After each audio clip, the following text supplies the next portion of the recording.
అసలు సినిమాలో ఈ మెగా ఫ్యామిలీకి సంబంధించి చాలా డైలాగులు కూడా వైరల్ అవుతున్నాయి. ఈ ఎవరికి బాస్ ఈ విషయంలో మాత్రం పార్టీల పరంగా కూడా ఎక్కువ డిస్కషన్ జరుగుతుంది. నిజంగా అసలు అలాంటి డైలాగు లేదా అలాంటి మాట ఎవడరా బాసు, ఎవడికిరా బాసు, ఆడికి ఆడి కొడుక్కి ఆడి తమ్ముడికి నేనే బాసు, ఇది యాజ్ ఇట్ ఈస్గా సోషల్ మీడియాలో వైరల్ అవుతుంది. నిజంగా అలాంటి మాటలు ఏమైనా అన్నారా అంటే అది చిరంజీవి గారిని ఉద్దేశించి అన్నారనేది బాగా ప్రొజెక్ట్ అవుతుంది. నిజంగానే ఉందా అలాగే? ఈ విషయంలో మాత్రం నా వినికిడి శక్తి మీద నాకు డౌట్ వస్తుంది. ఎవడేమన్నా వచ్చిందేమో నాకు అనే డౌట్ వస్తుంది.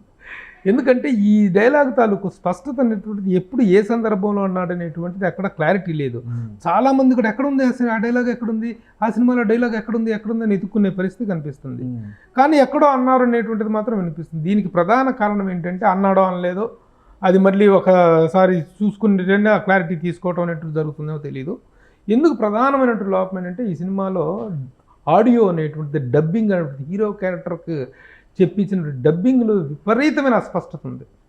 విపరీతమైన అస్పష్టత. దానికి కారణం ఏంటంటే మామూలుగా ఒక స్లాంగ్ మాట్లాడినప్పుడు ఆ స్లాంగ్ తాలూకు రిస్ట్రిక్షన్ కొంత ఉంటుంది.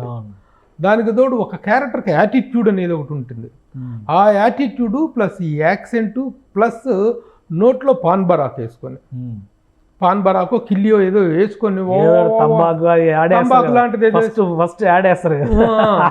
అలాంటిది ఏదో వేసుకొని నోట్లో వేసుకుని మాట్లాడుతుంటే డైలాగులు అనేటువంటి సగానికి సగం కిల్ అయిపోయి థియేటర్లో చాలా వరకు అర్థం కాలేదు అనేది మాత్రం సుస్పష్టం.